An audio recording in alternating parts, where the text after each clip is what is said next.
Hey, Hypnothoughts, Hypnobuddies, Joseph Onesta here, responding to the challenge. Scott, I think it's a great challenge. I love it. And even though I just saw the video yesterday, my head's been spinning.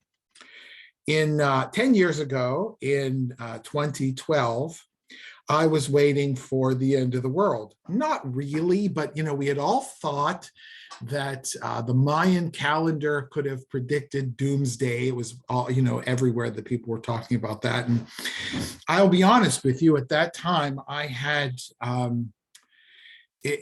had just turned 50, and I had determined that for the rest of my life that I would understand life a little bit better.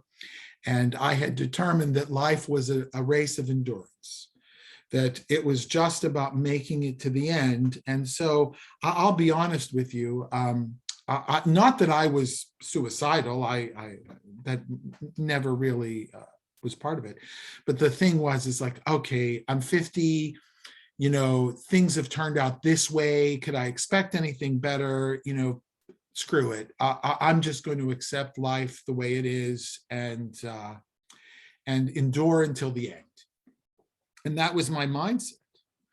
And right about then, an old high school person called me up, and he was on a 12-step program, and he was getting his life back in order.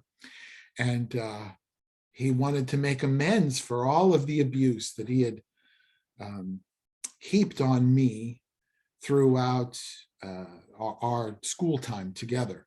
Now, you probably don't know that I was, I was the school bully. I was the school fag, and picked on quite a bit, actually, in a fairly rough neighborhood. So it was kind of like a double whammy. And I'm listening to him, and I honestly could not remember him doing, I remembered him, but I couldn't remember him doing anything to me. And I, forgave him and told him, I'm glad he's getting his life together. Congratulations on getting sober and, what have you. I really was feeling okay for him. I told him it obviously meant more to him than it did to me. And so congratulations. And then I started thinking, like, why can't I remember? I couldn't remember anybody. I was literally picked on and bullied from the second grade until the day of my graduation. Teachers, fellow students, underclassmen, upperclassmen, everybody. And because I didn't fight back, and when I did, I sort of went overboard, and I would end up in detention for 2 weeks. And anyway, so, and I remembered back in the 90s when I worked as I worked in AIDS Project Los Angeles. One of our volunteers was a hypnotist, and she offered, I was telling her about, being bullied, and I was okay with it. By that time I had come out of the closet. I was okay with who I was. And she said, you ought to let me hypnotize you. And in that session, she regressed me. And I found myself in middle school looking at these children, literally children in middle school, heaping, throwing rocks at me, heaping insults, spitballs. And she asked me, what did I want to do? And I think she expected me to, freak out on them or something. Because she even said, you won't be really hurting anybody. She said that. And I think she thought I had to get things out of my system. And I just looked at those kids and I thought, I want to forgive them because they're kids growing up in a rough place with probably limited education parents. And, really, it was very, and so we went through and we forgave each one.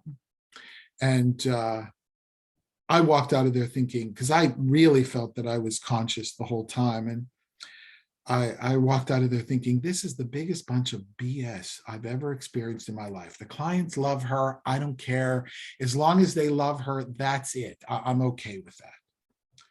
But I realized when that guy called me up that something had changed. I remember being abused. I remember looking at the school and thinking, I can't do this today, and going and hanging out in the public library in the open stacks until it was time to go home because my mother was there. I couldn't go home. Anyway, so when I turned 50, I had enough with life the way it was and just said, okay, this is the way it is. And I was enduring to the end. And that's why, on the outside chance that on December 21st, 2012, the world would end, I wasn't so upset. And so, of course, it didn't happen. And as I was thinking about what happened to me with Francis, the hypnotist, and there was another hypnotist there too, Timothy Trujillo, you probably know him. But the thing is, I thought, holy crap, it worked. It worked. Whatever she did, I remember forgiving those people. I can't remember who did what. And so I started looking into hypnosis. I contacted Timothy Trujillo. I said, is this working for you? Or are you part-time washing dishes in a diner?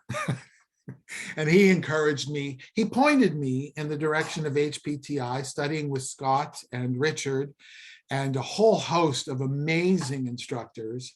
It was a year and a half in learning. I did it. I became a hypnotist. I studied with the best. And no, I don't think that they're responsible for who I am as a hypnotist. I think I'm responsible for who I am as a hypnotist, but they gave me the best education I could get. And so that's just all there is to that. And so, I've been working on that for 10 years, and I'm building my practice in Pittsburgh, Pennsylvania.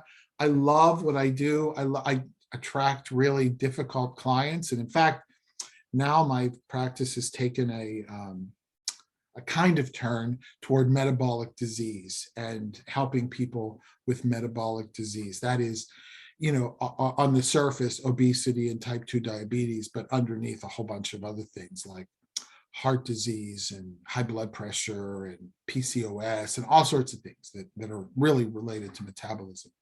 But in any case, I'm not selling that right now.